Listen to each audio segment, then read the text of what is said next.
ગુજરાતના ખેડૂતો માટે એકદમ સરસ સમાચાર છે.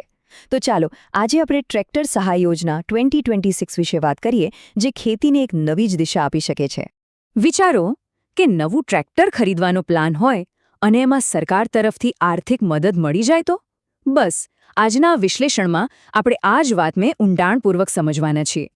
તો ચલો શરૂઆત એકદમ મૂળભૂત વાતથી કરીએ કે આખરે આ યોજના છે શું અને એને શા માટે બનાવવામાં આવી છે. જુઓ, આ ટ્રેક્ટર સહાય યોજના એ ગુજરાત સરકારની એક પહેલ છે. એનો મુખ્ય હેતુ બહુ સીધો ને સરળ છે. ખેડૂતોને નવું ટ્રેક્ટર ખરીદવા માટે આર્થિક મદદ કરવી, એટલે કે સબસિડી આપવી. આનાથી થશે કે ખેડૂતો આધુનિક સાધનો સહેલાઈથી ખરીદી શકશે અને પરિણામે ઓછી મહેનતે વધુ પાક લઈ શકાશે અને આવક પણ વધશે. ઠીક છે, યોજના વિશે તો ખબર પડી ગઈ, પણ હવે આવે છે સૌથી અગત્યનો સવાલ કે ભાઈ આમાં સહાય મળશે કેટલી? ચાલો એના આંકડા ઉપર એક નજર કરીએ. તો આ યોજના હેઠળ ટ્રેક્ટરની જે કુલ કિંમત હોય એના 25% સુધીની સરકારી સહાય મળે છે. આનાથી ખરીદીનો જે આર્થિક બોજ છે એ ઘણો હળવો થઈ શકે છે. અને જો રૂપિયામાં વાત કરીએ તો યોજનાની જે શરતો છે એ મુજબ આ સબસિડીની રકમ 60,000 રૂપિયાથી લઈને 1 લાખ રૂપિયા સુધીની હોઈ શકે છે. ખરેખર આ રકમ એક મોટી મદદ કહી શકાય.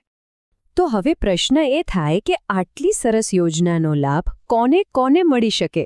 ચાલો એની પાત્રતાના જે માપદંડ છે એને પણ જરા સમજી લઈએ. આ સ્લાઇડમાં બધું સ્પષ્ટ લખેલું છે. સૌથી પહેલી અને જરૂરી શરત એ છે કે અરજદાર ગુજરાત રાજ્યના ખેડૂત હોવા જોઈએ. આ યોજનામાં ખાસ કરીને નાના અને સીમિત જમીન ધરાવતા ખેડૂતોને પ્રાથમિકતા આપવામાં આવી છે. એટલું જ નહીં, મહિલા ખેડૂતો પણ અરજી કરી શકે છે અને SC/ST જેવી નિયુક્ત કેટેગરીના ખેડૂતો માટે પણ આ લાભ ઉપલબ્ધ છે. ચાલો ધારી લઈએ કે કોઈ આ યોજના માટે પાત્ર છે. તો હવે આગળ શું? તો ભાઈ આગળનું સ્ટેપ છે જરૂરી કાગળો એટલે કે ડોક્યુમેન્ટ્સ તૈયાર કરવાનો. જોઈએ કે કયા કયા ડોક્યુમેન્ટ્સની જરૂર પડશે.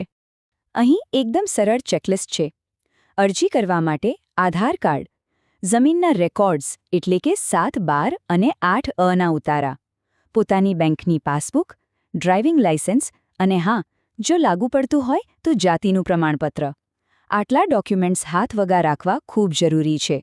આ લિસ્ટ તૈયાર હશે ને તો અરજી કરવાની પ્રક્રિયા એકદમ સરળ બની જશે. બધા ડોક્યુમેન્ટ્સ રેડી થઈ જાય પછી હવે આવે છે સૌથી મહત્વનો તબક્કો, ઓનલાઈન અરજી કરવાનો.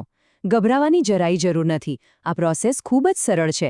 ચાલો એક પછી એક સ્ટેપ સમજીએ. બધી જ અરજીઓ આઈ ખેડૂત પોર્ટલ પર ઓનલાઈન જ કરવાની રહેશે.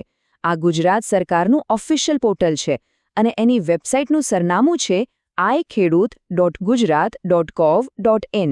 બસ આ જ એડ્રેસ પર જઈને અરજી કરવાની છે.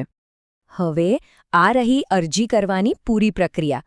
સૌથી પહેલાં આઈ ખેડૂત પોર્ટલ ખોલો. ત્યાં યોજના અથવા ખેતીવાડી યોજનાઓ લખેલું દેખાશે. એના પર ક્લિક કરો. ત્યાર પછી ઘણી યોજનાઓમાંથી ટ્રેક્ટર સહાયનો વિકલ્પ પસંદ કરવાનો છે. એટલે તરત જ એક ફોર્મ ખોલશે. એને ધ્યાનથી ભરીને બધા જરૂરી ડોક્યુમેન્ટ્સ અપલોડ કરી દેવાના અને બસ છેલ્લે અરજી સબમિટ કરી દો. અરજીની ચકાસણી થઈ જાય પછી સહાયની રકમ સીધી જ બેંક ખાતામાં જમા થઈ જશે. આને જ DBT એટલે કે ડાયરેક્ટ બેનિફિટ ટ્રાન્સફર કહેવાય છે. તો આ હતી ટ્રેક્ટર સહાય યોજનાની સંપૂર્ણ માહિતી. પણ આ સરકારી મદદ માત્ર એક ટ્રેક્ટર ખરીદવાની વાત નથી, પણ એની સાથે એક મોટો સવાલ પણ જોડાયેલો છે. શું આ યોજના આધુનિક ખેતી તરફ આગળ વધવા માટેનું એક પહેલું અને સૌથી મહત્વનું પગલું ગણી શકાય?